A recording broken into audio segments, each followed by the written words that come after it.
2 Samuel chapter 12. Nathan rebukes David. The Lord sent Nathan to David. When he came to him, he said, There were two men in a certain town, one rich and the other poor.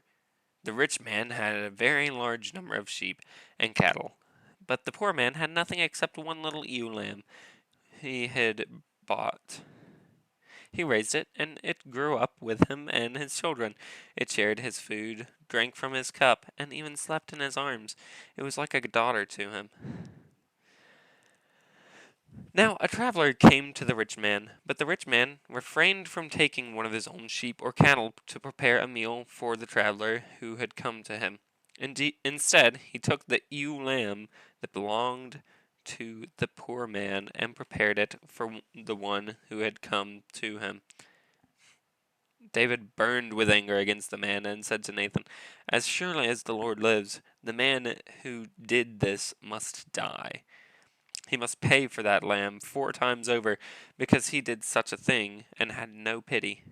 Then Nathan said to David, You are the man. This is what the Lord, the God of Israel, says. I anointed you king over Israel, and I delivered you from the hand of Saul. I gave your master's house to you, and your master's wives in your arms. I gave you all Israel and Judah, and if all this had been too little, I would have given you even more. Why did you despise the word of the Lord by doing what is evil in his eyes? You struck down Uriah the Hittite with the sword and took his wife to be your own. You killed him with the sword of the Ammonites. Now, therefore, the sword will never depart from your house, because you despised me and took the wife of Uriah the Hittite to be your own. This is what the Lord says. Out of your own household I am going to bring calamity on you. Before your very eyes I will take your wives and give them to one who is close to you, and he will sleep with your wives in broad daylight. You did it in secret, but I will do this thing in broad daylight before all Israel. Then David said to Nathan, I have sinned against the Lord. Nathan replied, The Lord has taken away your sin. You are not going to die, but because by doing this you have shown utter contempt for the Lord, the son born to you will die. After Nathan had gone home, the Lord struck the child that Uriah's wife had borne to David, and he became ill. David pleaded with God for the child. He fasted and spent his nights lying in sackcloth on the ground. The elders of his household stood beside him to get him up from the ground, but he refused, and he would not eat any food with them. On the 7th day the child died. David's attendants were afraid to tell him that the child was dead, for they thought, while the child was still living, he wouldn't listen to us when we spoke to him. How can we now tell him that the child is dead? He may do something desperate. David noticed that his attendants were whispering among themselves, and he realized the child was dead. Is the child dead? He asked.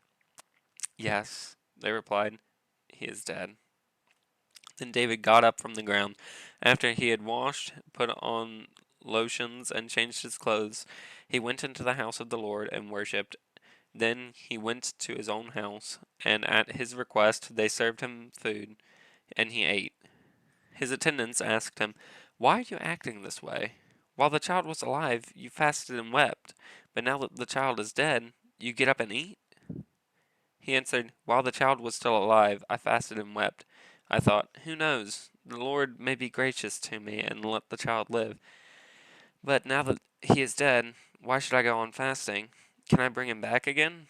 I will go to him, but he will not return to me.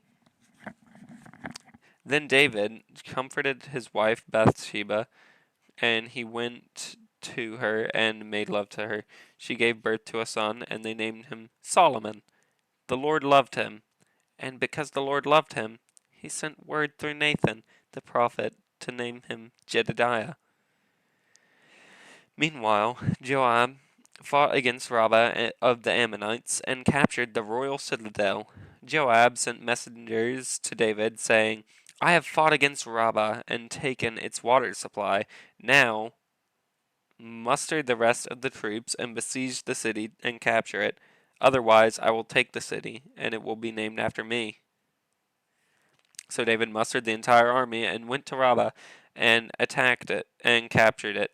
David took the crown from the king's head, and it was placed on his own head. It weighed a talent of gold, and it was set with precious stones. David took a great quantity of plunder from the city, and brought out the people who were there, consigning them to labor with saws and with iron picks and axes, and he made them work at brick-making. David did this to all the Ammonite towns. Then he and his entire army returned to Jerusalem.